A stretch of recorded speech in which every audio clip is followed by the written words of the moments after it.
I'd like to show you the game between Arjun Erigaisi and Magnus Carlsen from the last round of the Tata Steel Masters. Played, well, golly, almost 2 weeks ago. Time flies. Somehow in all the excitement of the final round and Anish Giri's triumph, I didn't get around to looking at this game, and it was brilliant. It is just a classic, I have to say. So let's plunge in. Knight f3 from Erigaisi. So a gentle start, and Carlsen was obviously keen to play for a win. Well, he is in most games that he plays. So he started to stir things up. So already we have a queenside fianchetto, which I suppose can easily transpose into, let's say, a Queen's Indian or a hedgehog. But now with g6 we go in a different direction. So yes, a move like c5 or e6 could easily go into a Queen's Indian, for example, after e6, d4, and so on. But g6, the double fianchetto, it's clear that Carlsen wants to improvise in this game. And he has experimented with this move before. In fact, there was a fantastic game that he played against Levon Aronian in St. Louis in the Sinkfield Cup in 2014. And Aronian played rook e1, e6. I mean, it's very similar to a Queen's Indian, except that the bishop is on g7, not e7. And then knight e4, yeah, occupying e4, of course, is typical. Well, I mean, Carlsen won a brilliant game there. That's for another time, perhaps. But yeah, occupying e4 is a big theme in this particular opening. But Erigaisi plays d5, closing the bishop, which, if black hasn't played e6, this is a logical move. So it means that white gets more control over e4. Carlsen has played in this way before. Here he went knight a6, which is a responsible move. He has tried b5 before against Shevchenko in an online game. That gets a bit hairy after queen b3. So he thought better of it and played a sensible move, knight a6, just looking to come into that lovely square on c5. Knight c3, knight c5. So black is fighting for control of the e4 square and reserves the decision, or delays the decision of which centre pawn to advance. Could be e6, e6 could be coming, could be c6. But first of all, white is trying to prevent pawn coming to e4. And that's why knight d4 was played by Erigaisi, in order to get in e4. But this does allow Carlsen to push in the middle, e5. And the game takes on the character of a King's Indian now. If white takes, then I think black can be very happy. Well, you have to ask yourself, whose bishop is better? This bishop on c1 or the bishop on g7? Well, it's definitely the bishop on g7 on the long diagonal. And these bishops are about to exchange. Well, let's just say black is very comfortable there. So white shouldn't take en passant. So where does the knight go? Knight b5 might be better than the game continuation. Erigaisi played knight c2, and this turned out to be a bit slow because it comes in this direction anyway. But of course it's not a bad move. Knight c2.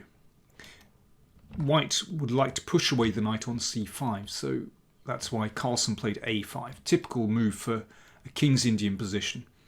I say a King's Indian position because it's all about the pawn structure. So after these next moves, you can see we have this typical closed centre that is so typical of the King's Indian. And yeah, pawns here basically. Even though this started out as a completely different opening. Basically we're playing a King's Indian now. And in the King's Indian, generally, white wants to push forward on the queen side by advancing b4, drive the knight away and try to break through with c5. Whereas black is usually trying to play on the other side of the board. This bishop looks very odd on b7. Just biting on the pawn on d5. So bishop c8 is a good move onto a far better diagonal and probably looks to sit on d7. And Erigaisi plays knight a3 coming into b5 to press on that c7 pawn. I mean, a more direct way of playing is to go rook b1 and then a3 in order to play b4. But there is a problem with this, that black can play this move a4. This is very typical of King's Indian positions. If white takes, I mean, that basically just damages the pawn structure horribly. And if b4, that knight hops into b3, which is pretty irritating actually, and looks at the bishop, potentially even looks at d4. So that's why Erigaisi went for knight a3 to b5. Basically the most straightforward continuation, a3, b4, just isn't working well. Bishop d7, good square for the bishop, looking at that knight. Rook b1, so I think Erigaisi would perhaps like to play a3 and b4. He's thinking about it if he can get it in. And Carlsen plays the King's Indian move f5. Sometimes it's not a very good move. Sometimes this really actually damages black's kingside. But here, there's really no problem with it. There's no knight on f3, which can sometimes hop into g5 and then e6. I mean, that's a drawback of having the knights on the queen side. And this is an interesting moment. You know, white has to decide what to do about this pawn. Do you bolster the pawn on e4 with f3? That's what Erigaisi did. Or do you take? If you take, then, well, bishop takes is possible, but normally, well, as Bronstein used to say, every Russian schoolboy knows you should recapture with the knight pawn to control these squares. And then that's very dangerous for white if this is allowed to advance. So f4 and then e4, and that gives the knight the possibility to hop into d3. So I can understand why Erigaisi was reluctant to do this. You could play like this and then perhaps play queen e2 and look to sack the exchange. It's not so stupid because, you know, perhaps a knight can hop back in here and here. But I can understand why Erigaisi was reluctant to do that. The problem is when you play f3, that leaves you very passively placed on the king side. Carlsen immediately played f4. Excellent move. So, you know, black has all the options on the king side here. It could be you take to try and weaken g3. It could be you go for a pawn storm with g5, g4. a3 from Erigaisi. Now, here is where I'd like you to stop and have a little think. I will have a quick slurp of tea. Cheers. What would you play as black here? Black to play.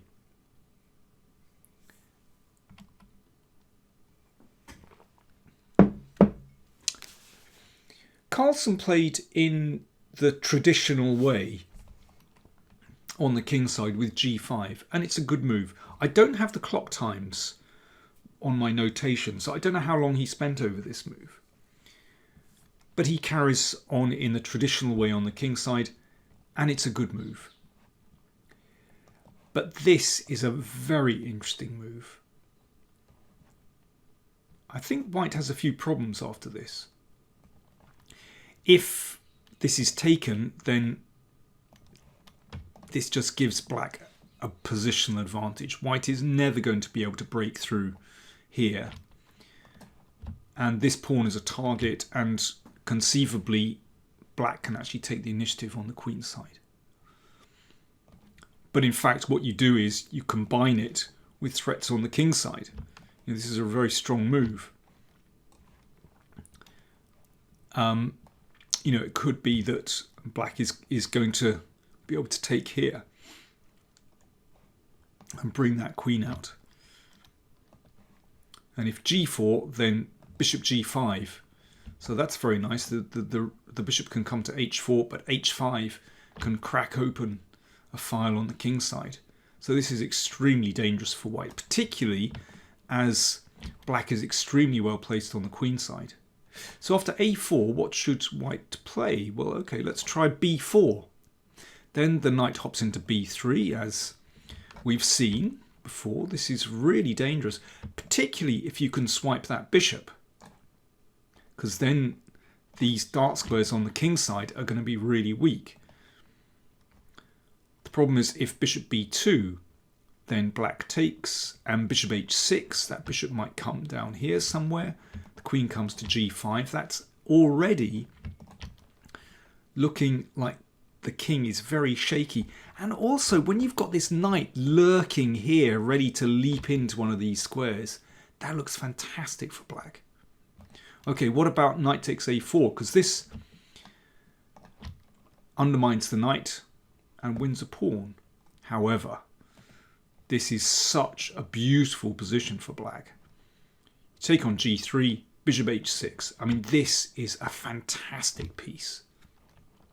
Attacking the rook, looking at bishop e3 check, of course. And white is really hamstrung here because the queen has to look after the knight. These knights are just way offside, have nothing to do with the king side. I mean, this is a glorious position for black. What an initiative. Attacking this one, the knight comes to g7, then to h5. I mean, white is, I think, lost already in this position. It's just a beautiful attack for black. So I think I just have a funny feeling that Carlsen played this move g5 very quickly and maybe just didn't spend that much time looking at a4. Anyway, it's an interesting moment in the game. g5, still, to my eyes, very pleasant for black. b4 has come, pushing the knight back, and it comes back to b7. But this is still okay for black because white can't make progress here with the knight on b7 covering the a5 and c5 squares. And black threatens to play h5, g4, and that's a very dangerous pawn storm. Again, particularly because these knights don't really contribute to the defense at all. So that's why Erigaisi played g4. It's an understandable reaction, trying to keep things closed on the king side. Of course, Carlsen opens with h5. h3 tries to keep things solid on the king side. And now there's a big rush to get to the h-file. And that's why the king is evacuating. Bishop comes back. That's just making room for the rook, of course. Rook here and bishop f1. So that means that white can always block with rook g2. But white has to watch out because there's a very natural sacrifice potentially on g4, and then the king could be in trouble. So the king runs. The king is going to run all the way to the queen side. It's a comical position. It's like we're almost back to the start of the game. And with queen c8, of course, Carlsen is lining up on the pawn on g4, ready for a sacrifice. But he doesn't sacrifice yet, because that would actually open things up to the king. So Erigaisi has put together some kind of defense here. Right, Carlsen judges that this knight is no longer useful. He spins it round to the king side. And the king runs all the way across. A takes b4, a takes b4. And Carlsen exchanges finally. So he's got control of these files. But there's no breakthrough yet. I think this is a very interesting moment in the game, actually. I mean, have a think. I mean, if you haven't seen the game, or maybe if you have seen the game, maybe you've forgotten it, who knows. Have a little think. How would you play with black here? Because, I mean, at the time when I was watching this game, I found Carlsen's strategy here quite surprising. I was expecting something else. It works out extremely well, and his judgment was spot on. What did Carlsen do next? Well, all my attention was focused on these sacrifices. The immediate sacrifice isn't working because of knight takes c7 and queen takes and rook takes bishop. That's not on. Okay, what about swinging this knight over to just add a bit more firepower? Okay, the king drops back to b1, which is actually reasonably safe. All right, let's try the sacrifice now. The problem is that this rook is going to sweep across and can hassle the king. In fact, there's no need to do it yet. In fact, c5 is a very strong move. White would like to play c6, so takes. And yeah, c6 and the rook sweeping across, that's very dangerous. So d takes c5, but then d6 cracks open that diagonal. So you can imagine a queen check on one of these squares, and in combination with the rook coming across, it's actually suddenly black's king is in some danger. So what did Carlsen do? In the light of those variations, I think one can understand his strategy now. He played rook a1. Now, Erigaisi didn't want to live with the rook there, so he played rook b1. Rook h2 check. Didn't want to live with that rook, so he played rook g2, blocking it out. Carlsen exchanged rooks, and he exchanged rooks on the queen side. Well, considering that Carlsen actually had control of these files, that might appear illogical to exchange off the rooks. But in light of the variations we looked at with the sacrifice, in fact, you can see that these rooks would be extremely dangerous. So that's why Carlsen exchanged off rooks. He was preparing this sacrifice, but he wanted to make sure that his king wasn't going to come under fire. So this is fantastic judgment, actually.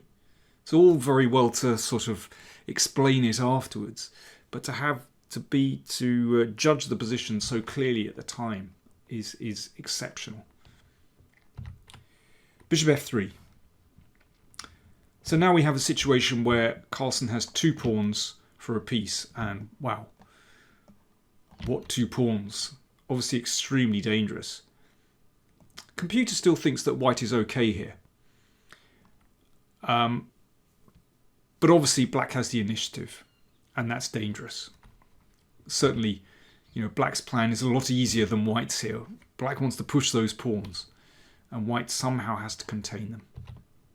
So the knight swings across. This is correct. Bishop here. This is also very dangerous. And, well, this is move 40. Now, I don't know whether Erigaisi was in time pressure. I'm guessing he was, because this is not an easy decision. He played bishop g6, which appears very logical, actually, to bring the bishop here. I mean, if black gets it wrong, white is better. But with hindsight, bishop g6 is a mistake. He should have taken here. Now, that gives this pawn, obviously gives the piece back. And the moment Carlsen is a pawn up.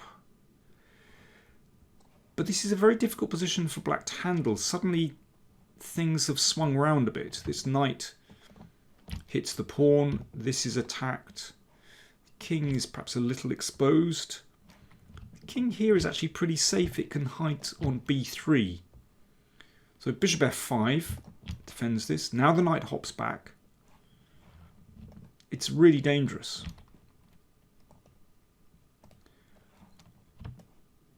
White might well take here and take this pawn, but there's no rush at the moment.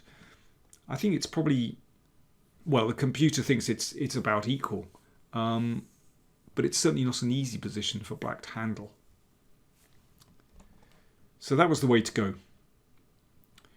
But instead, bishop g6. And from this moment, although, well, white is still supposedly in the game, I think it's very difficult because you can see that Carlsen takes control.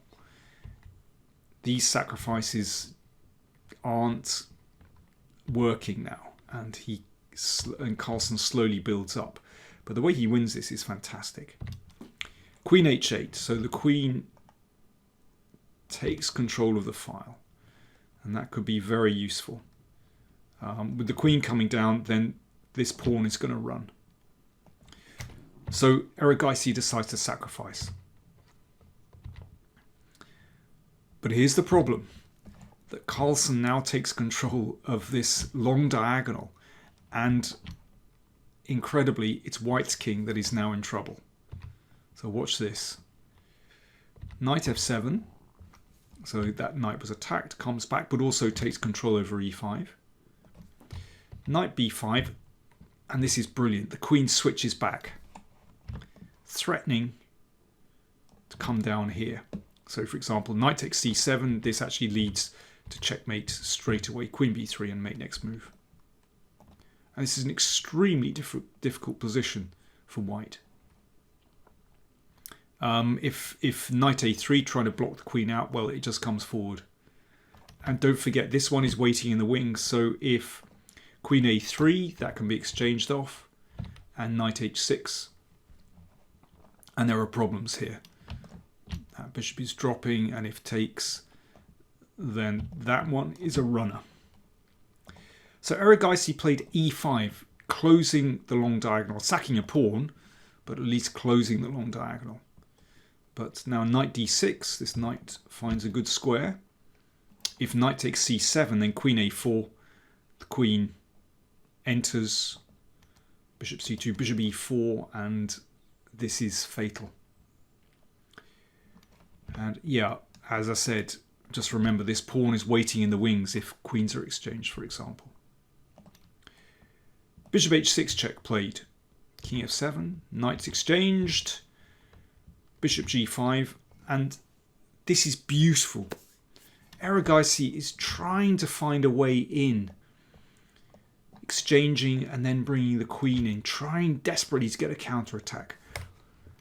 Watch Carlsen's queen. It switches back to h8. So, I mean, this is so elegant, the way the queen is switching back and forth between the rook's files. And this is winning. For example, takes, bishop c2, and now simply queen h1. Of the exchange of queens, this one is running through. Bishop e3 played. e4. Again, the long diagonal. Really nasty. Queen h2. And this bishop wants to come here and bounce round to one of these squares. And also, it makes room for the queen here.